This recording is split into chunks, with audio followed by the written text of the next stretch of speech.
Welcome back, YouTube. Today we have Is Arcane Good from Big Moist himself, Charlie. I have been waiting for this ever since I finished Arcane Season 2. Been waiting for Charlie to give his take on it.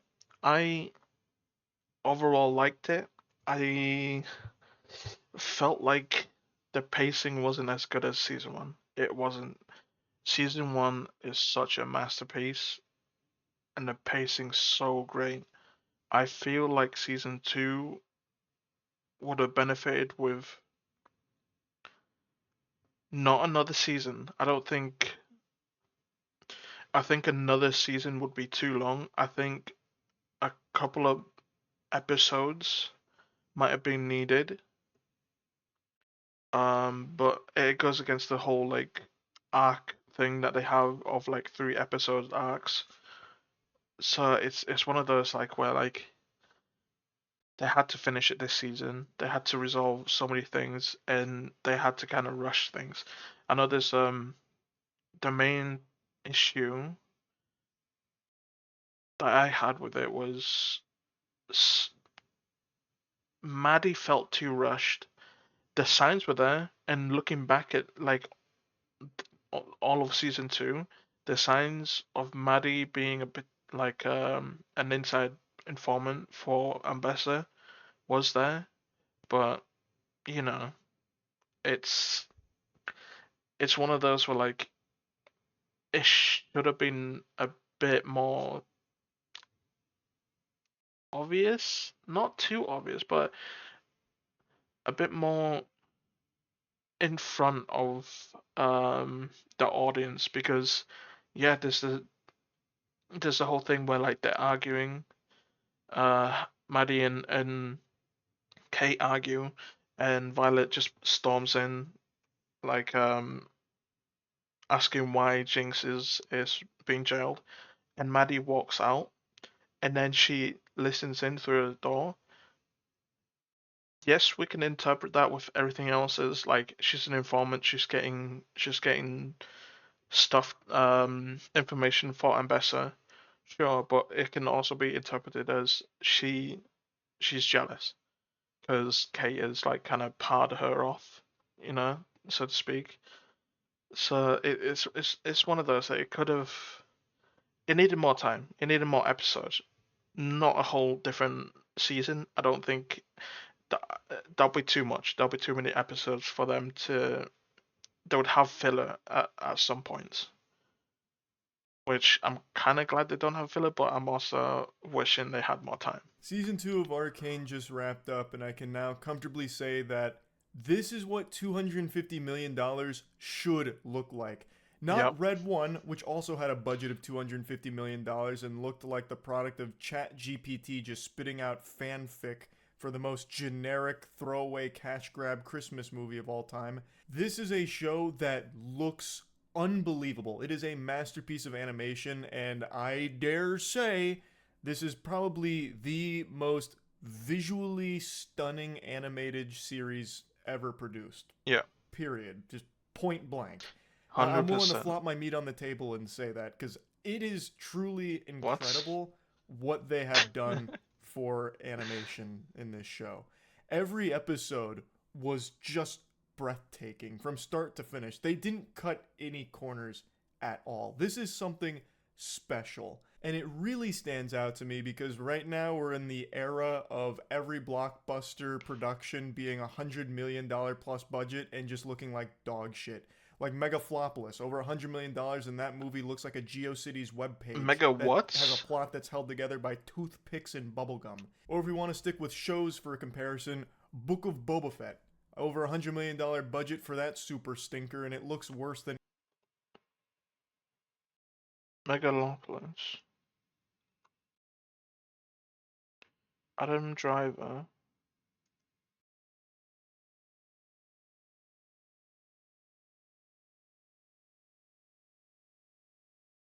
It's a 2.1. What is this movie about? And what's the other? Book of Boba Fett. Over Oh, $100 million budget for that super stinker, and it looks worse than anything the CW has ever put out.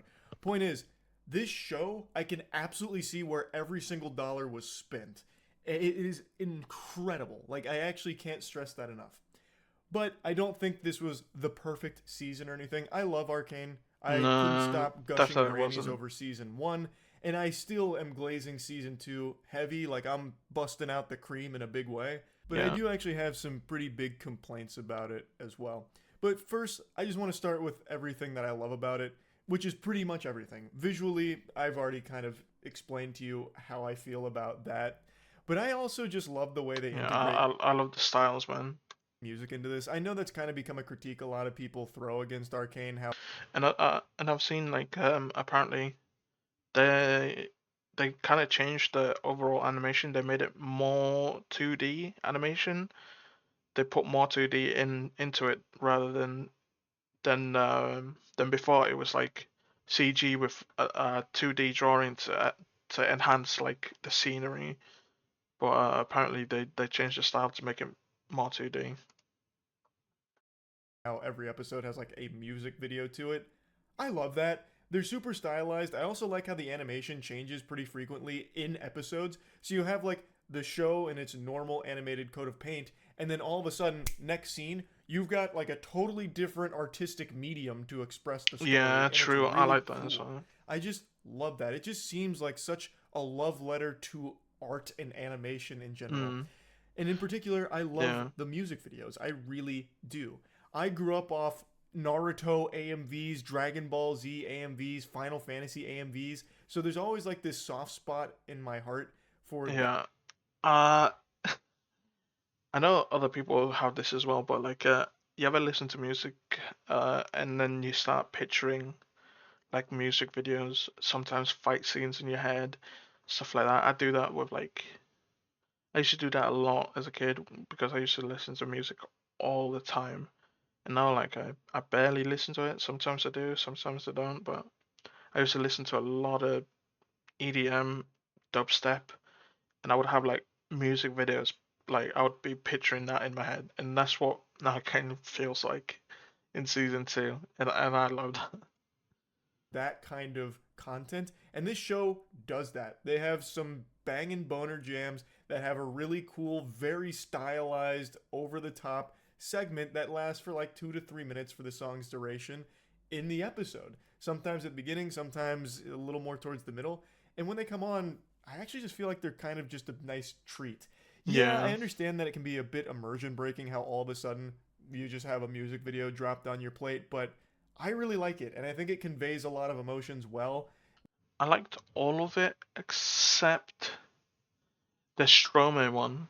I love Stromae. I I say that, but I love a lot of his songs. Like not a lot, but like there are really popular. I'm like basically a normie tourist when it comes to Stromae, so don't crucify me over this. But the Stromae song, I can tell his voice. So like when that came on and it was Jinx and Echo dancing, that was the only time I didn't like it because I don't like the like 2 frames a second like aesthetic that people use even in film in normal film media. I just don't like it. It's a style that I can't get behind. um I don't know, it feels like I'm lagging and I hate that. Without ever even just having characters say anything. It conveys emotion through the music and the visuals without ever needing dialogue. I think it does it pretty effectively. I understand why people probably wouldn't like that though, because it can be kind of jarring. But I just wanted to say I like that, and they do have quite a few of those out the wazoo this season, which had me smiling.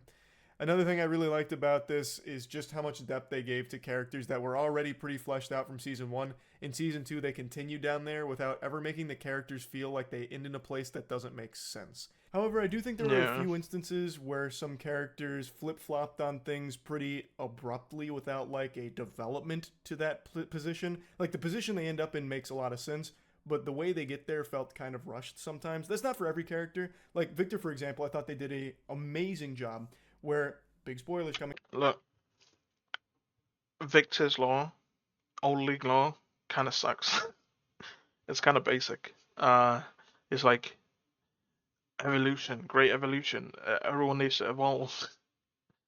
It's it's kind of cringy evil character, but I like his progression because it doesn't seem like he changed his values at all. It feels like he kept his values all the way through. It's just that in a case of like for the normal viewers who watch me normally, um, we've talked about how like AI could, I'm pretty sure I mentioned it, AI could possibly hurt humans, but unknowingly. This is a common trope, and I feel like that's what happened with Victor. He wants to do right by the people, stop them suffering, but unknowingly through that he hurts everyone. You know, and throughout the whole time his arc, his values are still the same. He wants to help people.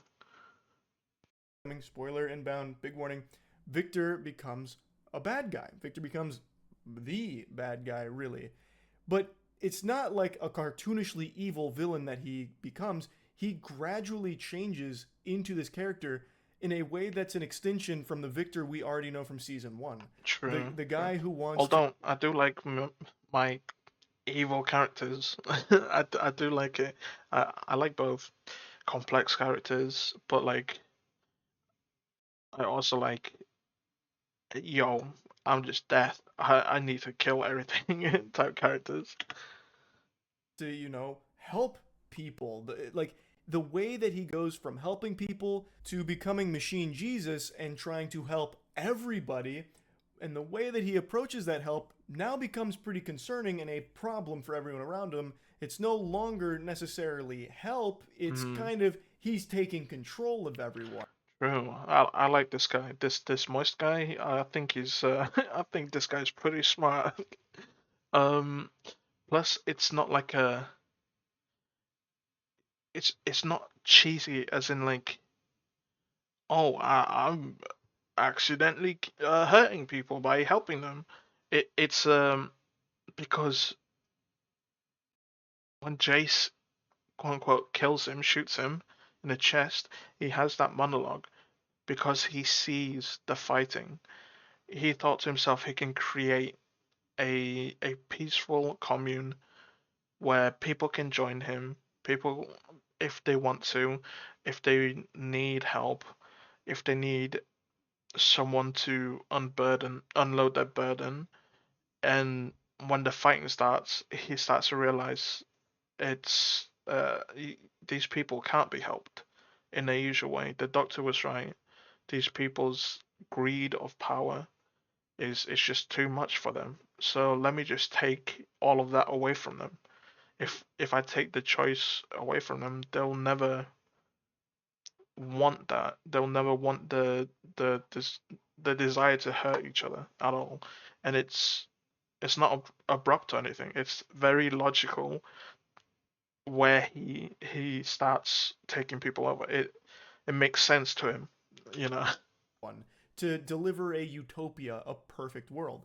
Still very much the Victor that we know and love from season one, the guy who has good intentions, but now his intentions are still good, but he's approaching it in a bad way. He's a villain, but he's not just twirling his evil mustache. Yeah. He is Even still though I like that. trying to I do love what those he thinks villains. is right and trying to save people and deliver this perfect world.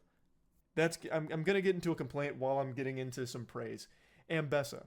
I think Ambessa is a great character, and I really liked what they were setting up for her. But in season two, towards the end of season two, she makes decisions that I think make no sense for her.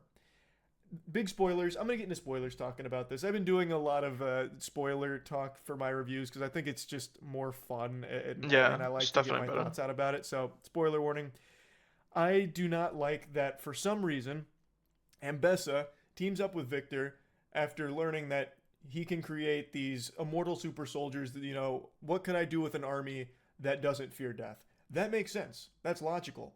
What's not logical is that instead of just being satisfied with Victor and like this army that he is able to produce, she instead takes him to the Hex Gate in order to make him even more powerful to convert the entire world into these soldiers. And yet Ambessa thought that she'd be able to control him somehow, maybe, or that she'd somehow be exempt from this and somehow would be able to use this for war, which is like the actual antithesis for everything Victor claims. Uh, it. I don't think that's what happens. I think Ambessa needed soldiers, and Victor was vague with his when he said, "I will evolve those who are willing." So in his mind, they kind of made a deal with each other without exactly revealing what they needed from each other. I think this is why I said they needed more episodes, not another season, just more episodes to flesh it out because I feel like it could have been explained a bit more, but I get what they're saying. It Ambessa needed soldiers that can't die. Victor says he can evolve those who are willing, but he needs to evolve himself. So they made a deal. Ambessa will get Victor to the Hex Gate alone, without any interference, and in return, she'll have evolved soldiers. So, but I don't think it's one of those where like I don't think they really told each other what they wanted, and it's kind of like a tit for tat type of mentality where like I'll help you get there. Give me evolved soldiers, evolve my soldiers. But you know, I get what he means. I get how it can be confusing, but you know. He wants to do. Maybe I'm missing something about her motivations during this, but it just really felt nonsensical. Like I feel like she's been cunning and smart with strategy this entire series. Like she understands. But it is I forgot the rabbit. It is kind of foreshadowed how she's because they investigate her. That rabbit. I don't know if she was a rabbit, but she's a Vestaya. The rabbit girl heard of Ambessa. She was spooked when it came to the Black Rose, and Victor has the ability to give her like soldiers that just can't die and like almost impossible to kill. And she's blinded by it because the Black Rose is that dangerous. And for those League fans who know the lore, the Black Rose, you know about the Black Rose. And for those who don't, who just watch Arcane, let me say it is it is so reasonable that she fucked up at the end because of the Black Rose. The Black Rose is huge, and they're very conniving. They are everywhere. They have eyes everywhere. LeBlanc is everywhere.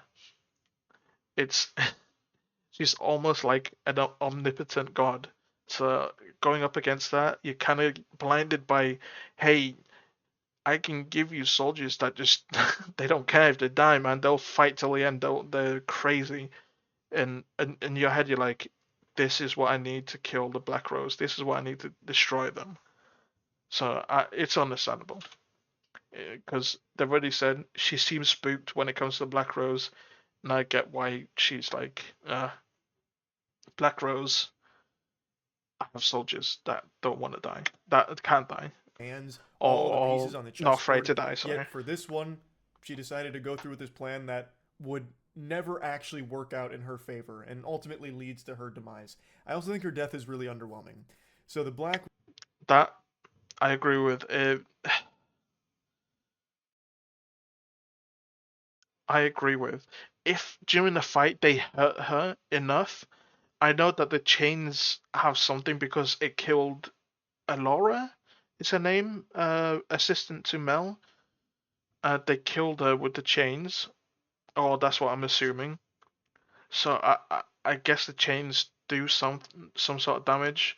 It is LeBlanc. Her chains in League do damage, so it is that thing. And I forget the hemomancy. It is blood magic that she's doing in her head, so I guess you can explain it that way.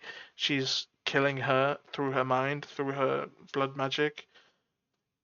And Mel goes in as well in this enclosed room, and she basically uses her power to blast everything within that room. So technically, it's a mix between LeBlanc using the chains on her, using hemomancy on her psyche, on her brain, and Mel using her power as well at the same time. So I could see how they killed her, but I can also see how it doesn't look like anything happened. It just looked like chains, golden light, and she dies all of a sudden. But those are a bit more informed, Rose you became know, a new threat here, and we learn a bit about Ambessa's connection to Black Rose. I'm not saying that Charlie doesn't know.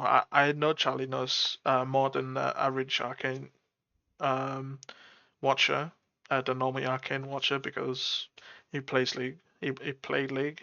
And in the fight against Mel and Kate, she ends up in the Black Rose's clutches. It's LeBlanc, I believe. And Mel eventually overpowers her and vanquishes LeBlanc and saves her mother from that realm where she had like a bunch of thorns going around her. And then she dies in Mel's arms. How? Like she wasn't really trapped by the thorns for that long. Like it was clear it was draining her, but like it not to like a crazy degree where I felt like, oh, she's about to die. Like it never felt like she was Yeah, in. it didn't. I think it's a case of like it's a case of Mel not dying from it, and people can infer that people live from these chains. But in the game, LeBlanc has chains. They do damage, I think. Or is that just the ult? I might have to check that. But it doesn't matter if it doesn't do damage and it just roots, because in Arcane, the chains actually kill Alora. And I do believe they killed Alora with those chains. It's just the case that they didn't want to kill Mel because they wanted Mel on her side, on the as part of the Black Rose. So that's why they didn't kill her. Because like they said, if they wanted her dead, a simple knife would do. They didn't need the whole chain thing. So the chains do damage. She did the whole mind thing. That is blood magic manipulation. I don't know if it's within the law, if it's like something that kills people, maybe. But also Mel uses her power within this dome. It's like it's like putting a it's like putting a rabbit into a pressure cooker and then you chuck in a grenade. Like that is Mel, a grenade. She just blew up this pressure cooker using her power. So you can kind of reason your way into thinking, yeah, Mel with the help of LeBlanc killed Ambessa. Danger of dying, and we had already But it seen doesn't Mel go through clearly this. show Granted, it, she is so more powerful and has the gift that Ambessa doesn't, but it just felt kind of underwhelming that that's yeah. how she goes out. Just Speaking of underwhelming, Loris just dying like that, like out of all the deaths, I felt like that was just that was sad. That was so sad. It was just so simple. I know not everyone can go in a blaze of glory, but Loris is. I think I'm just attached because I play TFT and and I like Loris. So, smothered to death by silly string in this tendril dimension. It just, I don't know, felt kind of rushed to me. Ultimately, it's not the biggest deal in the world. I had a feeling Ambessa wasn't going to survive season 2, but Mel yeah, hits this huge power spike. Like she's entering late game here with full build, and I thought that would be like a big moment between her and her mother, but that never really happens. Instead, it's like the fight scene, which is a good fight scene. Every fight scene in season 2, I want to point out, is incredible. yeah, Like the fight scenes in season 2 dude, Mel just destroying everyone is so good. Not Mel, Ambessa. Oh god, she's so badass.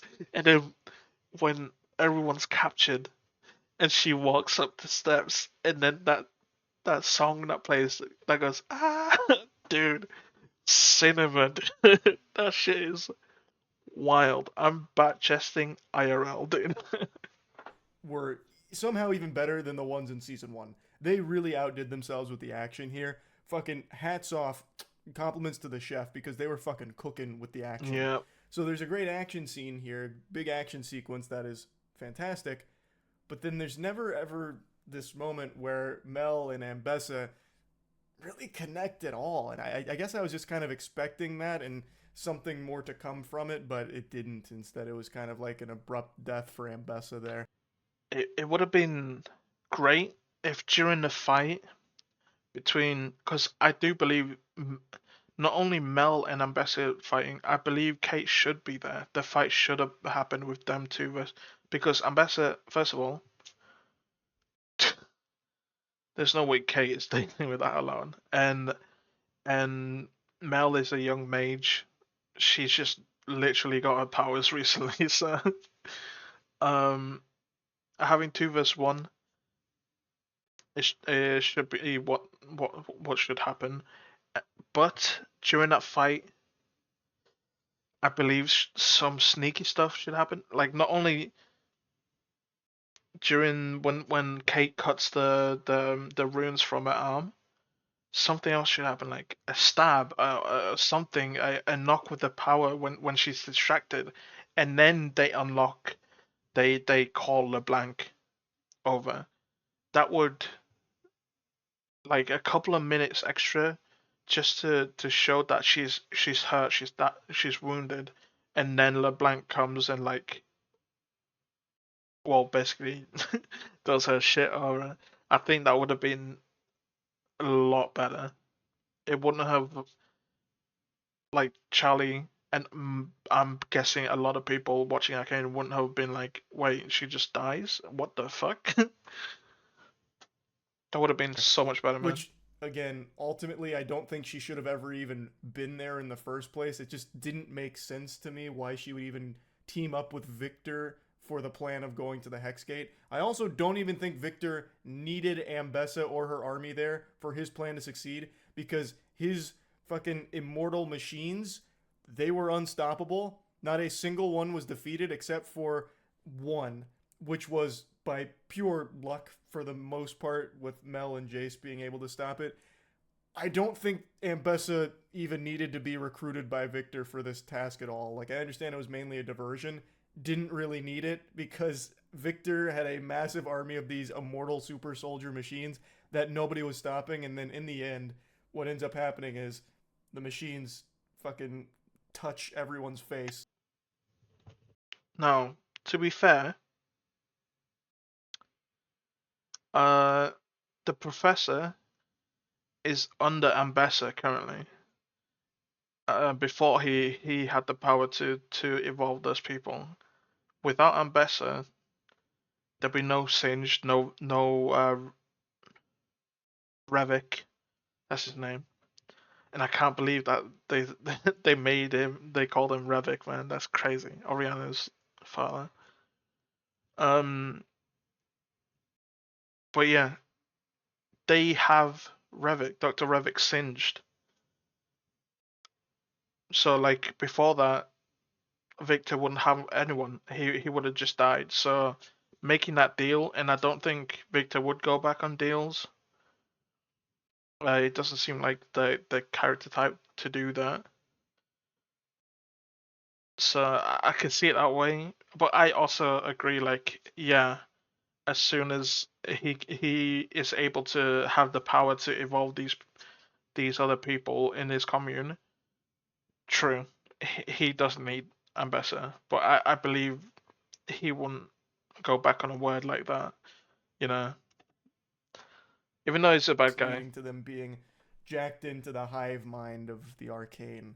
So it really just kind of felt like Ambessa died for no real good reason. just a just a silly plan on her part, really. But anyway, back to compliments. Vi and Jinx relationship is great, where Vi knows she needs to stop Jinx. Jinx is beyond salvation at this point. Vi also in love with Kate, and Kate has gone through a tragedy because of Jinx, and now she's blinded by rage, which is straining the relationship with Vi. Like, it's all played very well. But now back to a criticism I have. It felt like that dynamic took a back seat pretty frequently in this season to make room for other things, which is fine because the other things were good. Yeah. But I also feel like it does a bit of a disservice to the characters when, huge spoiler, there's a moment where Jinx is going through real despair. She bonded with this little girl that she met, Isha, and Isha Yeah. Rip. sacrifices herself to save Jinx and everyone around her in a very, very powerful sequence. Probably my favorite sequence in the entire season, with Isha sacrificing herself to stop Warwick. Plus, uh, big props to Riot mixing in like songs from different countries. You had Chinese there, Mandarin, sorry, when Isha died. I'm pretty sure there was some Korean song, there's some French. That mix, I normally hear French songs in some movies and some TV shows, sure. But Mandarin, I swear to God, if that's not Mandarin, it's like Cantonese or something. I doubt it is. It doesn't sound as harsh. I'm sorry. Sorry to all my Canto people out there, but Mandarin is just such a beautiful sounding language that Cantonese is kind of like a punch in the balls whenever I hear it. Fujianese, not as bad, but yeah. Anyway, just a props to Riot having these different regions play their songs in the really like one of the biggest game shows around. Like game shows, not game shows, but you know what I mean. I thought that was amazing. And then when Jinx is really going through trauma and like suffering, Vi visits her in a jail cell, and Jinx alludes to her breaking the cycle, hinting that she's about to take her own life, and she traps Vi in that cell so she can go do it. I thought that came across pretty clear, and I feel like Vi knew that, but then only a couple of scenes later, after we already saw Jinx make attempts on her life, only to be saved by Echo with the Z drive. Yeah, it felt like it was such an obvious cry for help, and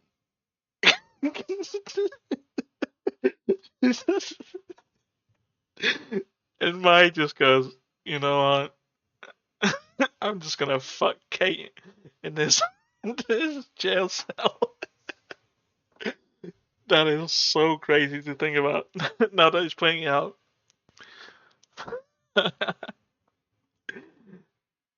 Jinx is like, I'm gonna end the cycle. I'm just gonna I'm gonna kill myself. I'm just gonna do it. And Vi's like, no, don't. Oh wait, I'm just gonna fuck Kate here. What? In the middle of I swear it's at the same time, like, in the middle of Jinx burning things and then finally like in that dark place agreeing to herself, which is fucking difficult. God, don't I know it to do it. And when she does, I swear it's the same timeline. Meanwhile, fucking Vi and Kate is just they're just fucking in a jail cell. Sale? Jail sale. Drive, going back in time. Only a couple scenes later, while Vi still doesn't even know if Jinx killed herself or not, Caitlyn visits her in the cell and they fuck. Like that just I feel like that just doesn't make sense because realistically, with everything that this show has shown us, Vi should have been really focused on checking on Jinx. Like, is she okay? What's she doing? Is she like? I Yeah. feel like that should have been the priority, but instead, she just has sex with Caitlyn in that cell, after seeing Jinx allude to taking her own life. Yeah, That that just is rubbed me weird. the wrong way. I thought that was kind of It might have rubbed you the wrong way, but it rubbed them the right way. a lame decision because they had just spent a few episodes rebuilding this relationship between Vi and Jinx after learning that their father was still alive. He's Warwick, and you can see them starting to bond again. Vi is starting to say we and think about their future together and trying to, save Jinx and rewrite her story. Like that was the thing she said to Jinx before getting trapped in the cell and Jinx Mm. alluding to killing herself. And then Vi just completely forgets about all of that, doesn't care, disregards it because Caitlyn shows up and then it's all about coitus. So yeah, I just didn't really like that very much, to be honest. And I also couldn't help but feel disappointed that the new characters they introduced in season 2 have fuck all to do. Loris, for example, I thought Loris was going to be a pretty big part of this because he's in so many of the episodes as kind of like a big piece. He doesn't have Yeah. many lines or anything, but he's always present. He's, part of like the fucking Avengers that they assemble. Him as well as the guy who doesn't speak. I can't even remember his name because unfortunately he also didn't have a whole lot to do. And then Uh, Maddie, who actually Seb, right? He's on about the fish guy, Seb.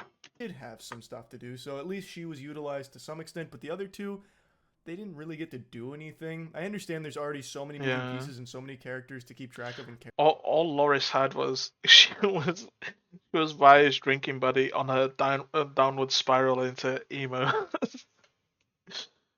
Seb was just kind of there. He's just a. I, I guess you could see it that way as like they didn't have anything important to do, but you can also see it as like, well, do they need to have anything important to do? I don't think so, but I did feel bad that Loris just died like abruptly. It felt like it felt like it was abrupt, but it's one of those like you can't give a story to every single character that pops up on screen. Even though it's kind of the trope, if you see people multiple times on the screen, they're probably gonna have something to do in the future. So I guess it's that weird thing where like they should have something to do because that's what every single movie and show has always ever done in the past. But care about. But why even bother introducing them and trying to like hype them up if you're not going to use them?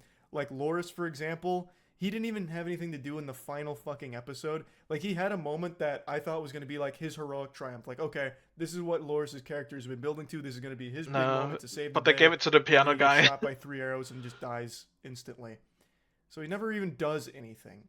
And then the guy who doesn't speak still doesn't speak, and he's about to have his big triumphant hero moment, and then the bomb he places doesn't go off, and then he gets captured. At least he survives, but I Mm. mean, come on, why even have these characters, introduce them and hype them up and not even let them have any kind of payoff or a hero moment or anything? They might as well have just been stormtroopers because they contributed literally nothing in that final battle at all. So they never actually were utilized. So I just don't even I don't. understand why they'd introduce them the way they did if they didn't have any kind of plan for them or any kind of like moment for I them. see that, but I also see the other side. Like I said, not every character, doesn't matter if they're on screen. I don't think every character should have like a big hurrah moment at all. I think if they're just on screen, they can be background characters in the foreground, if you know what I mean. I think that's fine. Like they couldn't even just let the bomb go off, man. Like come on, or let Loris fire No, they that couldn't. triumphant shot. They It was just couldn't. kind of, it's just kind of sad, really. But that again, They couldn't because it's part of the Maddie the Baddie arc. But yeah, if you see some of the shots, uh, before they start the attack, or on the big guy, the big behemoth, Maddie's the one that takes the bomb out the bag. So um, obviously she tinkered with it. It for me it clicked as soon as I saw Maddie holding the gun to Kate's head, and then everything all the other scenes kind of clicked. I'm like, oh, okay, yeah, that makes sense. Um, but I've seen a bunch of people talk about it, especially I love watching reaction videos to this. Seen a bunch of people like think say that what the fuck? Why is Maddie? It seemed so like rushed to them, and I understand why. And like I said before, and I always preach this, a couple of more episodes would have been amazing. Would have made this almost as good as season one. And is not the Season one's biggest deal in just the world because perfect. they're not huge characters, not like the focal point of the season or anything, just something I wanted to mention. I think every character that is an important one only got better in season 2. I don't think any characters went backwards, especially Singed. Singed was a standout for me Singed is because so he is good. like your quintessential evil mad scientist, but he also has a motivation that makes sense for why he does these things. And he had a line that actually stuck with me where he said, "Why does anyone do things that others deem unthinkable for love?" And I was like, damn, that's kind of deep. And then you learn why he's Yeah. doing these experiments that he's been conducting. And love is kind of like a prevailing theme throughout season 2. It's a very big theme to season 2 overall, and I think it's executed super well across the board. Not just with the obvious characters, but even characters you wouldn't expect at all. I think it's just done very well. I really did love season 2. I thought it was another absolute slapper. Obviously, I do have like some criticisms of Yeah, it, as same I've here been as stating, well. but overall, I really, really, really enjoyed it. I was fucking glued to it. It's 5:30 a.m. right now because I couldn't help but just binge Act 3. So it's definitely a season I really liked. Now I want to get to my biggest complaint of the season. So many things are just vague and left kind of open ended and ambiguous, which sometimes is fine. Like, I don't mind that. But in season 2, I really felt like it was an egregious amount of things where I just had no fucking clue what actually happened. Like, there are some major character deaths that I'm not even sure are even deaths or exactly what's going on with that character or why certain things were happening the way they did. There was just so much guesswork that needed to be done to connect things. At Mm, least, I mean, maybe I'm just a bumbling fucking idiot, which I know I am, but I feel like I was paying very close attention. There were just so many things where I asked myself, why? Or what the fuck was that? Especially at the ending. So many things at the end of season 2 leave more questions than answers, and I'm assuming that those questions will have answers if they do a season 3, which I really hope they do. Like, I'd love to see a season 3, especially since they teased no, Swain, and I really like Swain in League of Legends. So I'm hoping no. they do more This Arcane. I think they have something remarkable on their hands here, and they have a lot does of he not really cool know, stuff that they've. Charlie? This is the last of Arcane. Does he not know? This is the last season of Arcane for those who don't know, and they are gonna be doing more series like Arcane, but it's not gonna be Arcane. You can kind of say it's Arcane season three, sure, but on that topic, here's my prediction. Prediction time. Uh, the new series obviously is going to be Noxus. I swear, if it's not, the foreshadowing in Arcane just makes no sense. I mean, Charlie said it. Swain, the three-eyed raven. If those who don't know League lore, the three-eyed raven is a part of a character in League of Legends. He basically uses. They're not ravens, are they? They're crows. One of the two, ravens or crows, whatever. He uses them to gain information from throughout the world. Um, Whenever you see crows around, you kind of have to like go, that is Swain. I'm pretty sure there's crows in season one. So if for those who don't know League lore, if you watch season one, there's crows around. Um, but yeah, Noxus has to be the new series, and it's has to be the invasion of Ionia. Uh, Basically, it's because they have Singed now. Singed is on their side currently, and for those who know League lore, you know that Singed basically use chemical weapons in the invasion of Ionia. So they have Singed, and it looks like it's going to be Noxus in the next series. I'm just saying, the invasion of Ionia has to be it, and I wish it wasn't because I want to see other series in like Targon, Atreus doing the climb, maybe him climbing the mountain twice after getting like the aspect, so and fighting Leona at the top. Uh, Maybe the fall of Icathia, that'd be so good. Ixtal. Apparently that's how you pronounce it. I've been pronouncing it Ishtal because of Necrit, and it's kind of like how you pronounce X's, right? The sh sound. Um, the Freljord would be fun. I would love that. Demacia, the Mage Seeker whole story arc, that'd be fun. Seeing Lux, Garen, Silas and the Not, Fiora. Uh, but yeah, it looks like it has to be because LeBlanc was shown in this season, and for those people who think LeBlanc is dead, no, she's an ancient creature. She's an ancient witch.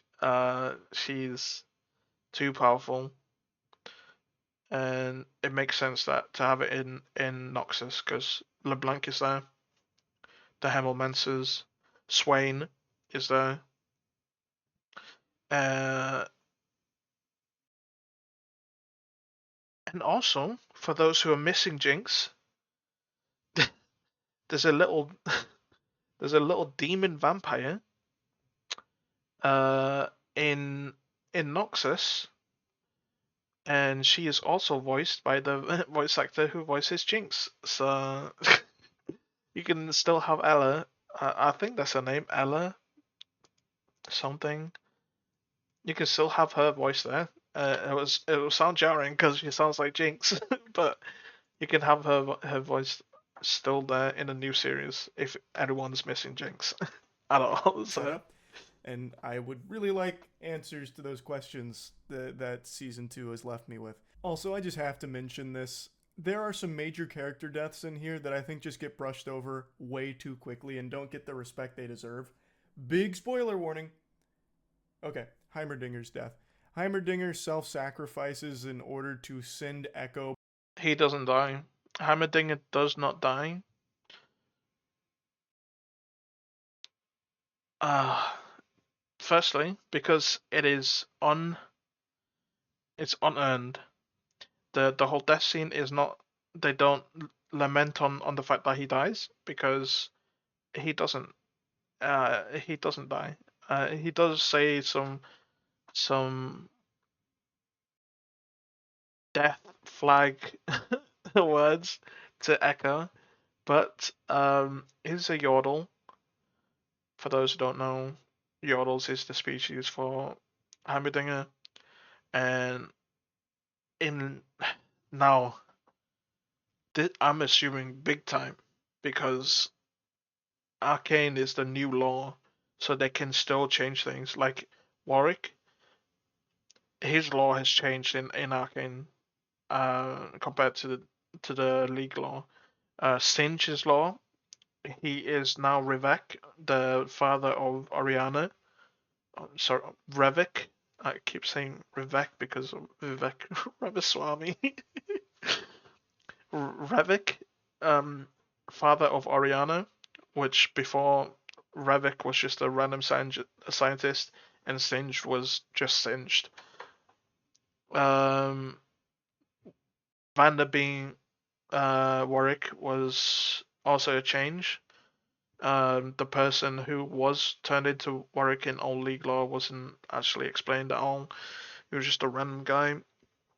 And in that league law, anyway, I'm pretty sure Singed was trying to move his body into that, into Warwick. He's trying to take over that. So they could change the law, but law-wise, Yordles, like Heimerdinger, they don't die. They go back to a place called Bandle City. Whenever they die in the real world, they just spawn back there. They're basically players in an MMORPG. Whenever they die, they just return to a safe zone. So I'm assuming they're not going to change that because it doesn't really. It makes no sense to change that, I guess. But they could change it. It's just the fact that the death wasn't warranted. Him, quote unquote, dying, holding the thing there. First of all, his body's not there. That's one thing, and the fact that they didn't stay there. It wasn't like a somber thing. The main the main thing that happened there was Jinx, sorry, Powder in that universe, looking at Echo, our Echo, and those two having a moment of like, sadness because Echo's finally got to show his love for Powder in that universe, and he has to go back now and Powder seeing Echo for the first time, like our Echo for the first time, and it wasn't a somber moment of Heimerdinger just died. So it's just not earned. If he dies there and they change the law, that makes no sense, and that death was just unearned at all. It's Back just so to dumb the proper if that timeline to get happened. him to the right dimension after the Arcane sucks them up and or the anomaly sucks them up and spits them out into the wrong timeline, and they build everything. And as they're about to go back in time, Heimerdinger gets out of the bubble and he connects the thing, and then he just deatomizes. He poofs away. He might be alive, but I'm pretty sure it's him sacrificing himself for Echo, his pupil, because that kind of completes the Heimerdinger arc. So I'm assuming that's his send off.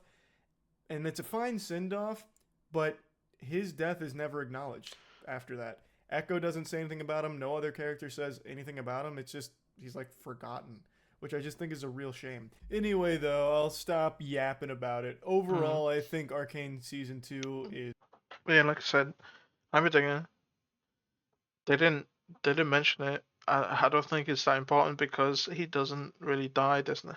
But I get what it means.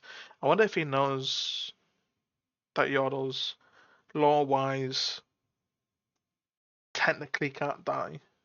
So, I doubt that since he mentioned it, Is but great. I think Arcane as a whole is one of the most impressive animated series that's ever been made. I think it is a must watch. I really think it is something special that everyone should experience. So yeah, definitely, that's really about it. definitely, man. And I hope the anime man, Joey, brother, you gotta finish this. I hope he gets into it because it is good. It is good. Uh, I, I like I said, they should have had more episodes, but I'm glad it finished at season two. I hate this whole let's milk it till it slowly loses like attraction to people, loses steam. I just hate that. I like a series that I'm going to miss rather than a series that I learn to hate. For example, Game of Thrones, like, but would although no, not Game of Thrones. Let's not throw that in there because they didn't finish the book till and their story writers were just terrible at the end. What's a series that I grew to hate because they were just long?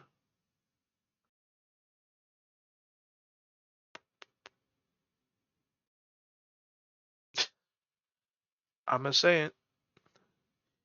I'm gonna say it. One Piece. It's too long, man. I like it, but I've started then stopped watching it like so many years. Every time I keep starting it, I just stop and I'm like, this too long. I'm gonna watch the One Piece when it comes out because that's gonna be concise, no fillers. Hopefully, everything is gonna be wrapped up. God. Anyway, this is a long ass video. I was just yapping. You can tell how much I love League Law. I love League Law so much, way more than the game. I hate the game. The game can suck a fat one. Anyway, if anyone's still watching, brother, respect, respect, honestly. But we'll leave it off there. If you like the video, make sure you like, comment, subscribe, all that jazz. Discord is in the description down below. I'll catch you guys in the next one. See you.